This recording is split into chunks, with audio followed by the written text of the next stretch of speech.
Okay, welcome everyone. It's May the 19th, 2020, and I'm here for session 7 of the Sebastiani Fencing Academy warm-ups. As you can see, I'm wearing my cool sunglasses for a moment just to let you know that cool is where it's at. So we're going to start with our usual stretches. I have some other things I'm going to show you today.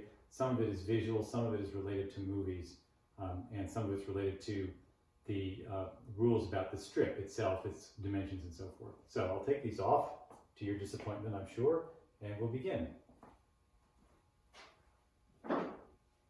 So stretch up and roll your shoulders back, as always, and then forward. Here, if you want, you can take a practice shot we talked about infighting a couple of videos ago. And one way you do it if you're in close is you bring your right-handed, your right hand over to your left ear. Show you the foil, so you can stretch that now. So this is the shot. If need be, if you're in very close, you make it behind your head. If you're a Superman, you can do this. That, of course, is very rare, but fun. So we'll stretch back this way, shoulders and neck, and back and forth. And we'll do 5 of our squat jumps. Down in 1, down 2, down 3, down 4, down 5. And rest. Now we'll do the pickup feet, gradually increasing the speed. We move back like a retreat, and then forward like an advance. And back, and then forward and lunge.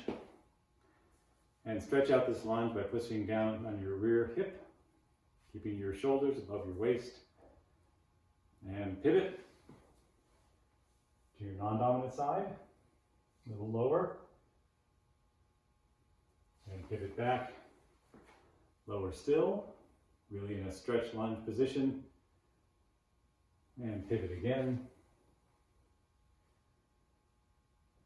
a little lower, back to your normal position, runner stance, front shoulder by front knee. You can twist your hip at this point. You can see that, my rear foot. I'm opening and closing my hip and reverse it.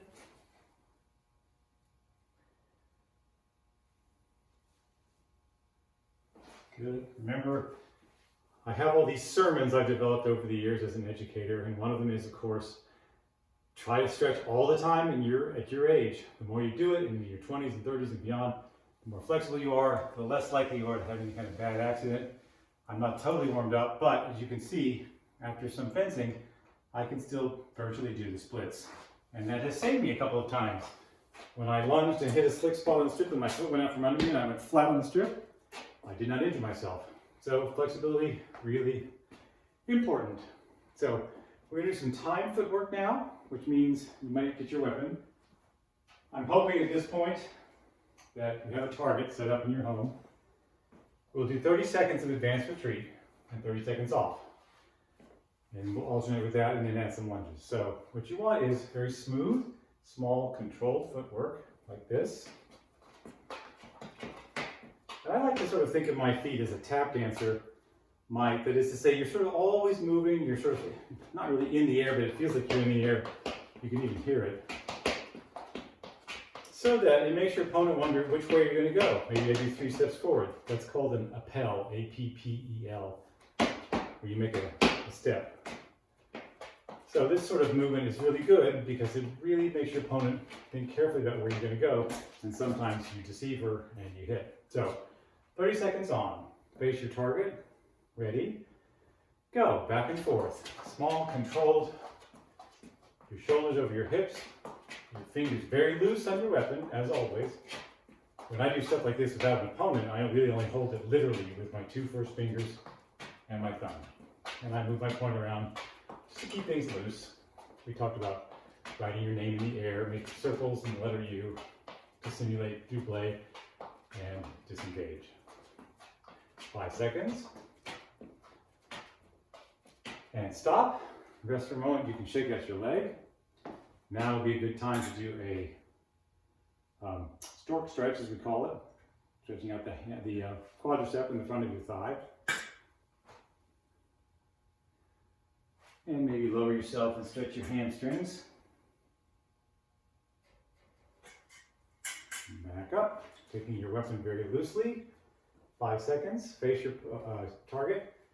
And we'll same thing. Ready, go. Advances and retreats, very small. Try to picture your opponent in front of you.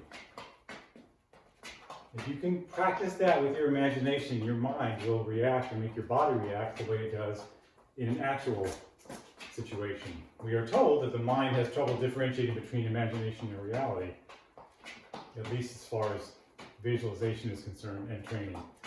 5 seconds. And relax. Roll shoulders. Make sure everything is loose, no tension. We all know tension is the enemy of performance. And maybe do another hamstring stretch, a side lunge stretch. You rock back and forth.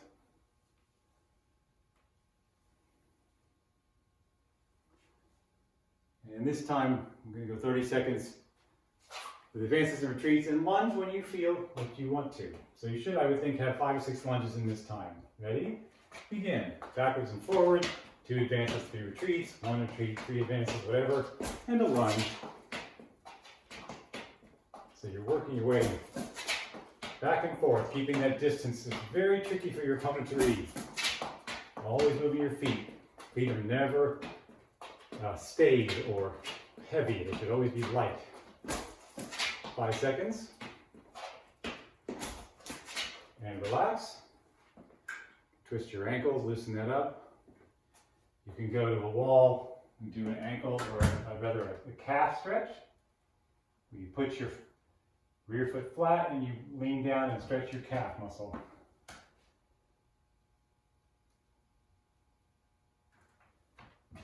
One more set. Ready? 5 seconds. Happy feet. Feet on a hot tin roof, as I've sometimes also said. Ready? Go. Moving quickly. Nice and low, too. Don't stand up. You're very low, like a cat chasing a bird.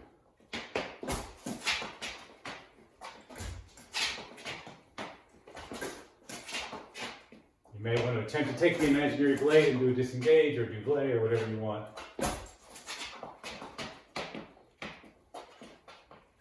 Picture too that you can keep this distance in your control. When she lunges, you step back just enough to be out of range and make your riposte. Very tricky, very subtle. And rest.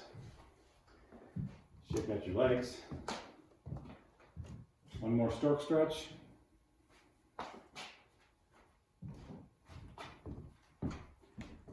I'm just going to check the video, make sure it's still running properly.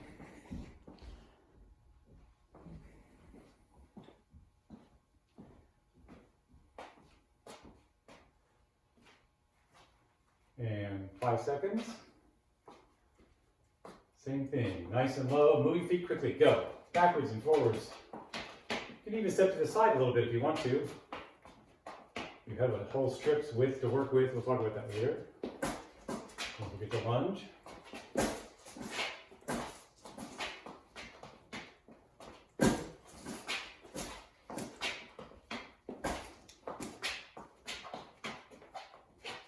And 5 seconds. And relax.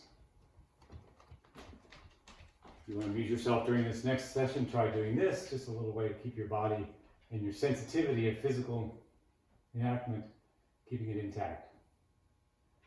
We've done this before in class. Not so hard, I think, for kids who are older. This, of course, is much harder because of the physics involved. All right, another set. Ready? 5 seconds. Begin moving back and forth, thinking very much about your footwork, your balance, your relaxation. When you lunge, does your point hit before your foot? Or the very latest at the same time? Maybe you want to assume some different parry positions as you're moving. Back and forth, changing tempo, quick, slow, slow, quick. Always being unexpectable, as my old coach used to say. 5 seconds. And lunge and rest. So in this next one, we talked about this last week and we'll practice it in a minute, but you could just, for now, If you want to try absence de fer, absence of blade attacks from low line, here or even out here, also offline attacks from up here or here, and just sort of experiment with that. That has not been the classical style, which I still think is the best basis. But if you can add it to your game, it doesn't hurt, right? So 5 seconds, maybe some absence de fer attacks, absence of the blade. Ready, begin. And give your opponent the blade, keep it down low, keep it up high, close to your chest. If it's high close to your chest and you throw it in, that's called a coup lancé, a thrown hit or a thrown touch. Changing the tempo of your feet all the time, just like a Broadway tap dancer, which I hope you guys have seen at some point in your life. 5 seconds. And rest. So, speaking of offline attacks, or absence de fer attacks, let's try some of those. Try the octave or 8 position. You can even move it away further than you would normally.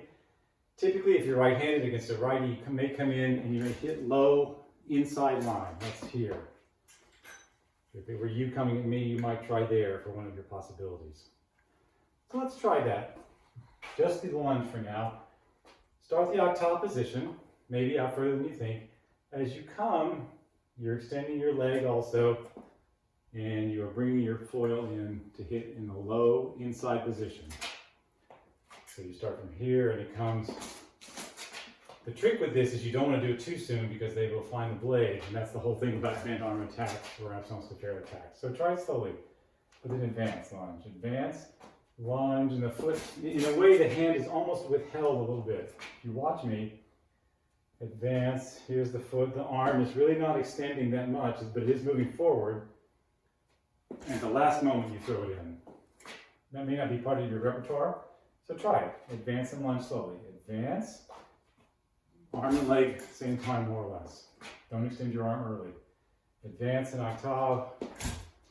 If you want to stop and watch me, you can do that. It's sort of a delayed attack, so to speak. Here's my foot and my arm's barely moving forward, but enough to establish the right of way. You can then vary that by coming into the, if I'm coming into your low inside line and then switching to the high outside line, or doing essentially a disengage, a low inside attack and then a reverse disengage, so to speak, and coming to the low outside.